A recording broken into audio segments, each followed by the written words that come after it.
As a busy traveling man, you constantly have to deal with obstacles and challenges the normal person just doesn't have to deal with. Time is scarce and constantly traveling can make it difficult to make your health a priority and achieve an exceptional physique. So in this video, I'll be walking you through a concept I learned from the richest people in the world that allowed me to achieve a lean and aesthetic physique while traveling the world and running my multiple six-figure business so that you too can see similar progress. Once you understand the concept, I'll be walking you through step by step on how you can apply that thinking into both your nutrition and your training so you can start making progress as soon as possible. Let's get into it. From a young age, successful people always fascinated me. I wondered what it must be like to be on top of the world. However, for the longest time, I thought the most successful people were just born to be great, that you either had it or you didn't. But for some reason, I refused to believe that. And after finding success story after success story of people coming from suboptimal conditions, not having the best character traits from an early age, and still ending up on top, I started to believe that anyone could achieve great things. But that wasn't enough for me. I wanted to find out what was behind their success. So I did some digging, and here's what I found. Although there are a lot of things that need to go right in order to truly make it to the top, one thing I noticed is that all successful people understand this one thing. They understand the concept of leverage. All leverage means is getting more for less.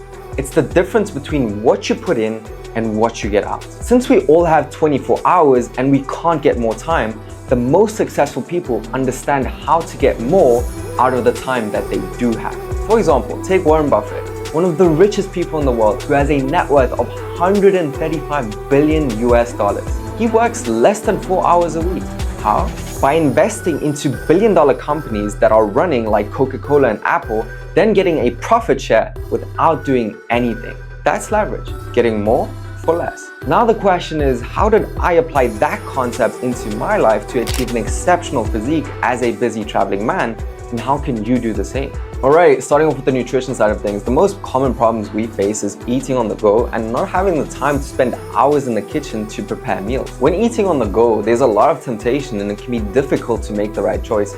Most people spend too much time thinking about what to eat, or even worse, don't know how to make the right choices, which is not very leveraged. What I do is have a framework to speed up my decision-making process that allows me to make good decisions no matter the situation. Even the greatest investors have decision-making frameworks. So my framework is, number one, is it delicious?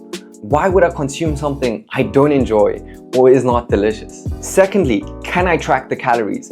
This gives me so much mental clarity because I know exactly what is going into my body.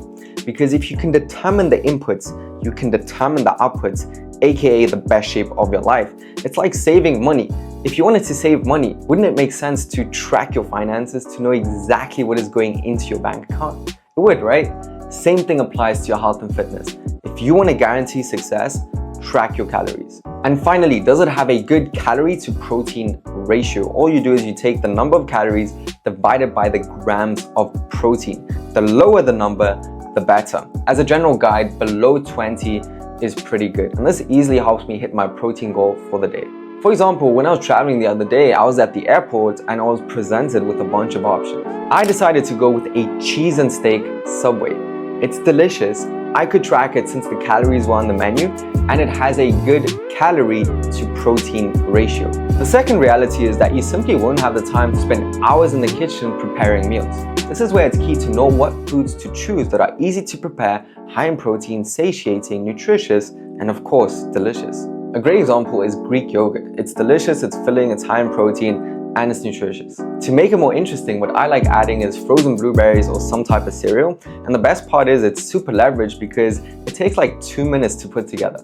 The other key to creating leverage is meal prepping. A successful meal prepping strategy involves planning ahead, shopping efficiently, and cooking food in advance. Most people overcomplicate this, but it's actually really simple once you know what you're doing. What happens when you don't have the option to track, or how many calories should you be consuming in the first place?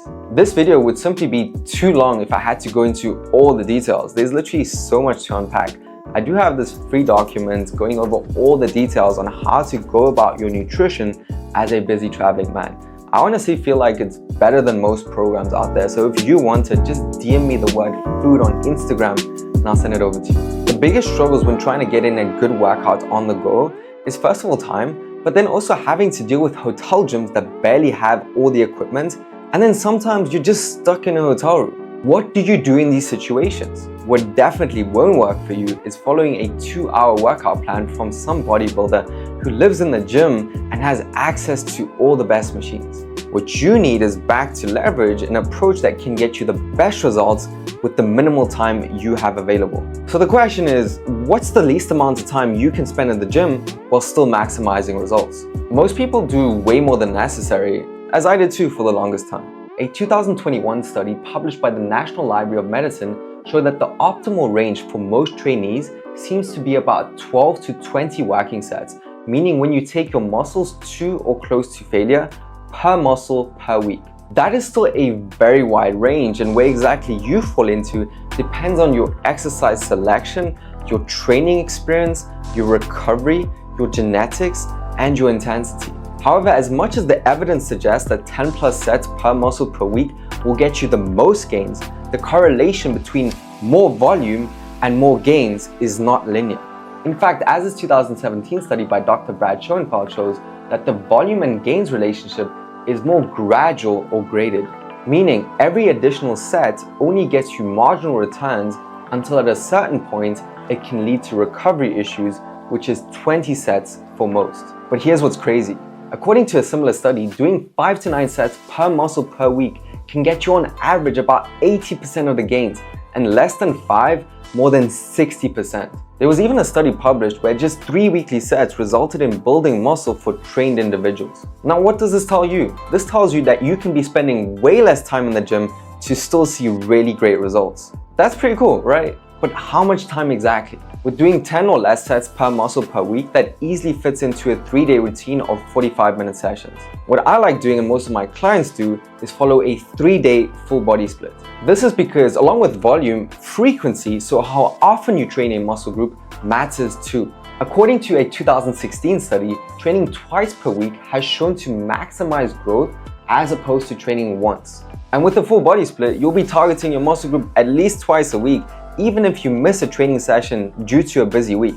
And if you want to add an extra day, that's totally fine, but I would argue that prioritizing your intensity and your technique is even more important before adding additional sets. I actually recently redid my routine, and I made a YouTube video on this breaking down the exact routine and my thinking framework so you can just copy it for yourself. So if you're in need of a routine that actually works for your lifestyle, make sure to check it out. I'll put the link into the description. Now, along with the right routine, you also need to know how to go about your training in a hotel gym with minimal equipment. There are 3 key things to keep in mind here, and all 3 are crucial. The first thing you need to understand is what exercises to choose with the equipment you have available. There are certain exercises that will allow you to push yourself effectively even with less weight.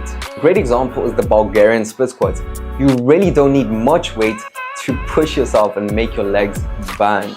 The second key to keep in mind is having correct form and execution. This is very important when you don't have access to all the best machines, as you still want to get the most bang for your buck. And finally, slowing down the movement on the negative portion of the exercise, so on the way down. This is key for situations where you only have access to light weights. Most people just don't do this, but if you can actually control the negative for 3 to 5 seconds, you don't need that much weight. You see, the main driver for muscle growth is not how much weight you lift, but how much tension you create that will then create stimulus to give your muscles a reason to adapt and get bigger. And by slowing down the movement on the way down, you increase that tension without needing to increase the weight. If you do this, I promise you, you'll be humbled, but you will look great. What's more is that according to this 2017 study, the negative portion has even shown to be more important for muscle growth than the positive. Now you might be asking, what if I'm stuck in a hotel room? Well, there's a solution, and I genuinely feel like no one is talking about it. It's resistance band workouts. You will be pleasantly surprised to see how much you can get out of a simple resistance band. And the best part is they're super light, so they're very easy to take along. That said, I would even argue that form and technique are even more important here, because even if you have the resistance band and the exercises, it's still super crucial to know how to use them in the right way to see the best results. In addition, you can also do body weight exercises. And to help you with that, I actually created a video taking you through a resistance band and body weight workout you can do pretty much wherever you are in the world. I'll put the link into the description below. As a final note, and probably the most leveraged thing you can do, is actually genuinely push yourself. Again, alluding to tension. Tension is at its highest when the movement involuntarily slows down towards the end of the set. So when the muscles start hurting and you feel like stopping.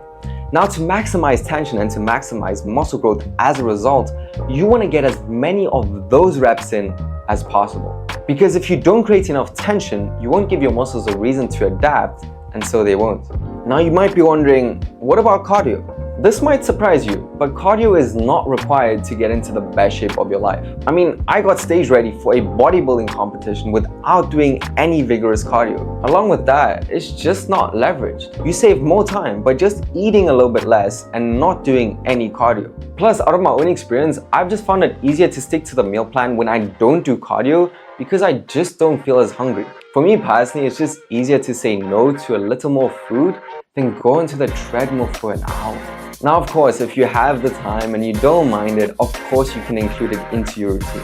What I would suggest as an alternative is getting your steps in. Unlike vigorous cardio, you won't feel as hungry afterwards. Plus, if you get around 10,000 steps in, which I would recommend, you burn quite a lot of calories. This is also a great way to be productive at the same time. For example, you can take meetings while going on a walk, which allows you to be active and get some extra sunlight. Now that's insane leverage. And if you want to take things up a notch, you can get yourself those standing desks with a small treadmill. And if you would like a more in-depth video on how to get into movie star shape as a busy traveling man, make sure to check out the pinned video to the top of my channel. Thanks for watching. Don't be a little bitch and get yours.